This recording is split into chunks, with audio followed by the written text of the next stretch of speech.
The Canada Elections Act regulates a candidate's election spending. This module introduces the 6 categories of candidate expenses, collectively called electoral campaign expenses. Some electoral campaign expenses are subject to a limit, some are regulated by time, and some are reimbursable.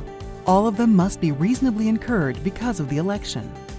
1. Election expenses are incurred for property or services used to directly promote or oppose a candidate during an election period.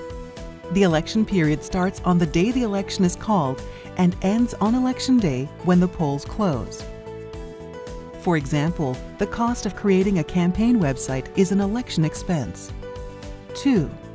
The candidate's personal expenses are additional costs incurred because of the campaign for childcare, care of a dependent or a candidate's disability, both during and outside the election period. Paying representatives at polling stations is also a personal expense. 3. The candidate's travel and living expenses are in a separate category. They include additional costs for the candidate's meals, temporary lodging, and transportation while campaigning, both during and outside the election period. 4. Accessibility expenses are costs the campaign incurs to make materials or activities accessible to voters with a disability during the election period. For example, the cost of making a website accessible or adding a wheelchair ramp to the campaign office are accessibility expenses. 5. Litigation expenses are fees for judicial requests and court applications related to the campaign. An example would be the cost of applying for a judicial recount.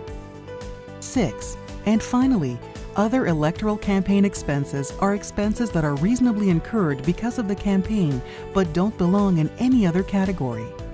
For example, office rent before the election period or expenses for a thank you party on election night belong here. Remember that election expenses are subject to a limit calculated for each electoral district. Some of the candidate's electoral campaign expenses will be eligible for a partial reimbursement if the candidate is elected or receives at least 10% of the valid votes cast in their riding and meets their reporting obligations. To learn more, please take a look at our other modules and resources.